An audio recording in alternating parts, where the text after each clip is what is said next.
Hello મિત્રો, કેમ છો? આઈ હોપ તમે સૌ મજામાં છો. મિત્રો, તમારા માટે આપણે લઈને આવી ગયા છીએ ધોરણ 12નું જે અર્થશાસ્ત્રનું તમારું પેપર આવી રહ્યું છે પ્રથમ પરીક્ષાનું. એના માટે પ્રેક્ટિસ માટે પાછલા બે વર્ષોના આઈએમપી પેપરોના સોલ્યુશન જે તમને આ વિડીયોમાં જોવા મળશે. મિત્રો, આવું બેઠું પેપર આ વખતે નથી આવવાનું. આ પાછલા વર્ષોના પેપર છે જેના સોલ્યુશન આપણે જોઈ રહ્યા છીએ, પરંતુ આમાં જે પ્રશ્નો આપવામાં આવેલા છે એ સારી રીતે તૈયાર કરી દેજો, કારણ કે જે મોટા પ્રશ્નો હોય છે એ ઘણા બધા પ્રશ્નો તમને આ વખતની તમારી પ્રથમ પરીક્ષા 2025માં રિપીટ થયેલા જોવા મળશે. તો બંને પેપરો સારી રીતે તૈયાર કરી લેવાના છે. આની સાથે અર્થશાસ્ત્રનો આઈએમપી વિડીયો ન જોયો હોય તો ડિસ્ક્રિપ્શનમાં મળી જશે, યા તો ચેનલ ઉપર વિઝિટ કરી તમે જોઈ શકો છો. જે તમામ પ્રશ્નો સારી રીતે તૈયાર કરવાના છે. મોસ્ટ રિપીટેડ ક્વેશ્ચન આપવામાં આવેલા છે. તો ચેનલ સબસ્ક્રાઈબ કરી દેજો, જેથી આવા તમામ નવા વિડીયો તમને સૌપ્રથમ જોવા મળે, અને તમારા મિત્રોને પણ વિડીયો શેર કરી દેજો. વિભાગ નંબર એ થી શરૂઆત કરીશું. આકૃતિ કયા પ્રકારના વિતરણ માટે દોરવામાં આવે છે? તો અસતત 2014માં વિશ્વમાં માનવ વિકાસાંકની દ્રષ્ટિએ ભારતનો ક્રમ 130મો હતો. આર્થિક વૃદ્ધિ કેવું પરિવર્તન છે? પરિમાણાત્મક છે. નાણાંનું જૂનામાં જૂનું સ્વરૂપ વસ્તુ નાણું છે. સંસ્કૃત ભાષા પ્રમાણે બેંક શબ્દનો અર્થ મૂડીનો જથ્થો થાય છે. ખાનગી ક્ષેત્રમાં આંતરરાષ્ટ્રીય બેંકનો પ્રવેશ ક્યારથી થયો છે? 1991થી. સાપેક્ષ ગરીબી શું દર્શાવે છે? આવકની અસમાનતા દર્શાવે છે. સંરક્ષણ પાછળ થતો ખર્ચ બિનવિકાસલક્ષી છે. બેરોજગારીના પ્રકારો નક્કી કરવા માટેના 4 માપદંડ આપ્યા છે. રાજકૃષ્ણએ મનરેગા કાર્યક્રમને સફળ બનાવવા સરકારે કયા દિવસને રોજગાર દિવસ તરીકે જાહેર કર્યો છે? તો એ આવશે 2 ફેબ્રુઆરી. વિભાગ નંબર બી, 1 માર્ક્સના પ્રશ્નો. સ્તંભ આકૃતિ એટલે શું? તો કોઈ એક આધાર ઉપર કોઈ ચલનું મૂલ્ય દર્શાવતી આકૃતિ એટલે સ્તંભ આકૃતિ. બાળ મૃત્યુ દર એટલે શું? કોઈ વર્ષ દરમિયાન જીવતા જન્મેલા 1000 બાળકોમાંથી મૃત્યુ પામતા બાળકોની સંખ્યા. મૃત્યુ પામતા બાળકોનો દર એટલે બાળ મૃત્યુ દર. માથાદીઠ આવકનું સૂત્ર. એક વર્ષની દેશની કુલ રાષ્ટ્રીય આવકની કુલ વસ્તી વડે ભાગતા જે આવક મળે છે અને માથાદીઠ આવક કહેવાય છે.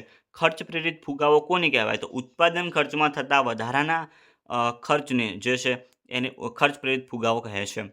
મધ્યસ્થ બેંકનો અર્થ આપવાનો છે. બેંક રેટ એટલે શું એ કહેવાનું છે. ગરીબી રેખા એટલે શું?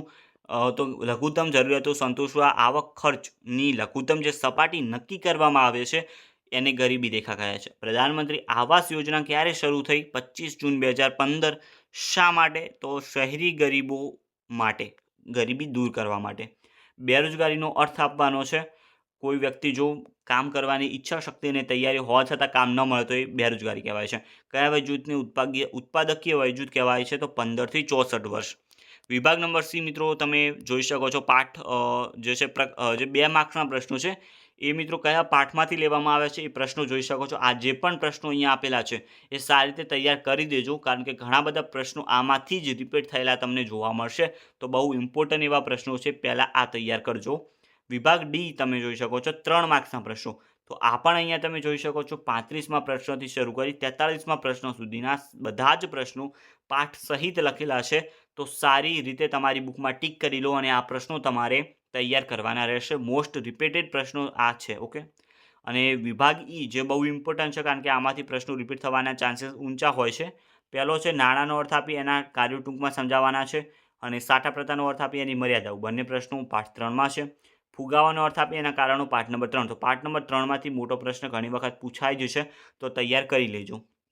ગરીબીના કોઈ પણ 5 નિર્દેશક પાઠ નંબર 5. ગરીબી ઘટાડવાના ઉપાયો પાઠ નંબર 5. ભારતમાં ગરીબીના ઐતિહાસિક અને સામાજિક કારણો પાઠ નંબર 5 પર તમને જોવા મળશે. એના સિવાય મોસ્ટ ઇમ્પોર્ટન્ટ છે જે નીચે આપેલો છે, એક માહિતી આપેલી હશે, એના ઉપરથી તમારે આકૃતિ દોરવાની છે. સ્તંભ આકૃતિ અહીંયા પૂછાયેલી છે, તો ઇમ્પોર્ટન્ટ છે. આ જે છે આની તૈયારી રાખવાની રહેશે. એના નીચે બીજું પેપર આપણે જોઈ લઈએ, અર્થશાસ્ત્રનું. વિભાગ એથી શરૂઆત કરી લઈએ એ પહેલાં એક વખત ચેનલ જરૂરથી સબસ્ક્રાઇબ કરી દેજો. વિકલ્પો આપેલા છે. રેખાકૃતિમાં એક્સ ધરી ઉપર શું દર્શાવવામાં આવે છે? સ્વતંત્ર ચલ. આલેખના કેટલા પ્રકાર છે? 3 પ્રકાર છે. વિકાસ એક બહુપરિમાણીય પ્રક્રિયા છે. આ કહ્યું હતું ટોડેરોએ. આર્થિક વિકાસ વિના આર્થિક વૃદ્ધિ શક્ય છે. માંગમાં વૃદ્ધિ થવાના કારણે ભાવ વધારાને કેવો ફુગાવો કહે છે? માંગ પ્રેરિત. ભારતમાં વેપારી બેંકમાં મોટે ભાગે કેટલા પ્રકારના ખાતાઓ છે? તો 3 પ્રકારના ખાતાઓ જોવા આપણને મળે છે. બેન્કિંગ રેગ્યુલેશન એક્ટ મુજબ કુલ થાપણોના કેટલા ટકા કાયદાકીય પ્રભાવિતા રાખવી જરૂરી છે? 25%. ગરીબી નક્કી કરવાની આવક ખર્ચની લઘુત્તમ સપાટી એટલે ગરીબી રેખા. 2013ના વાર્ષિક અહેવાલ મુજબ ભારતમાં સૌથી વધુ ગરીબી છત્તીસગઢમાં છે. અર્થશાસ્ત્રમાં બેરોજગારી કયા સ્વરૂપે ગણતરીમાં લેવાય છે? તો અનૈચ્છિક એટલે કે ઈચ્છાના વિરુદ્ધ જે બેરોજગારી હોય એ. વિભાગ બી 1 માર્ક્સના પ્રશ્નો. ડેટા સીડી એટલે તમારે વ્યાખ્યા લખવાની છે. CMIનું પૂરું નામ છે centre for monitoring Indian economy. Central પર તમે લખી શકો, સેન્ટર પર લખી શકો. આર્થિક વૃદ્ધિ એટલે શું? તો સમયના લાંબા ગાળામાં અર્થતંત્રમાં ચીજવસ્તુઓના કુલ ઉત્પાદનમાં થતો વધારો, જેને આર્થિક વૃદ્ધિ કહેવામાં આવે છે. વિકસતા દેશોમાં આર્થિક વિકાસનો હેતુ જણાવવાનો છે તો એ છે પ્રજાના ઊંચા જીવન ધોરણને જાળવી રાખવાનો. વસ્તુ વિનિમય પ્રથા બંધ થવાના કારણ પાઠ નંબર 3માં મળશે. વેપારી બેંક કેવી છે? તો ધંધાદારી છે ભાઈ. અને તે શા માટે કાર્ય કરે છે? નફા માટે. કુપોષણ એટલે calorie, protein, carbohydrate, vitamin, mineral જે માનવીની જીવન માટે જરૂરી છે, ઓછામાં ઓછા પ્રમાણમાં જરૂરી છે, એ મળતા ન હોય તો એને કુપોષણ કહેવામાં આવે છે. બાળ મૃત્યુદરની વ્યાખ્યા ઉપર જ આપણે કહી. પ્રધાનમંત્રી જનધન યોજના ક્યારે શરૂ થઈ? 28 ઓગસ્ટ 2014ના રોજ.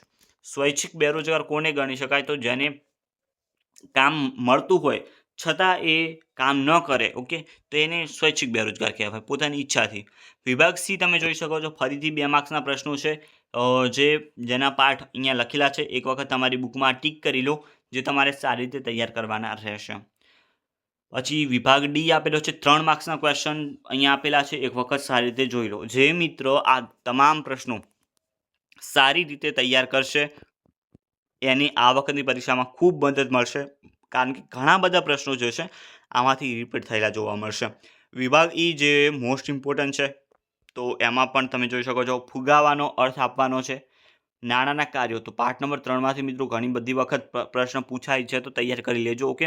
મધ્યસ્થ બેંકનો અર્થ આપીએ અને નાણાકીય કાર્યો પાઠ નંબર 4. ગરીબીના નિર્દેશકો પાઠ નંબર 5માં છે. ભારતમાં ગરીબી ઘટાડવાના ઉપાય એ પણ 5માં છે. ભારતમાં બેરોજગારીની સમસ્યા હલ કરવાના કોઈ પણ 5 ઉપાયો તમારે જણાવવાના છે, એ પાઠ નંબર 6માં તમને મળશે.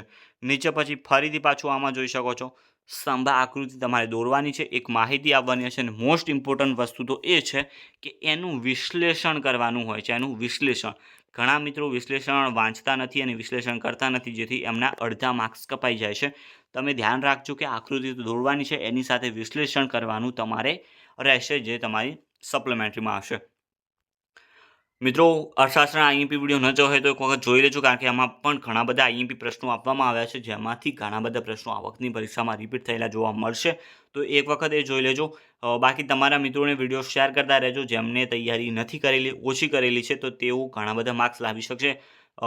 બાકી આ પ્રશ્નો જે આપવામાં આવ્યા છે એ તમામ સારી રીતે તૈયાર કરી દેજો.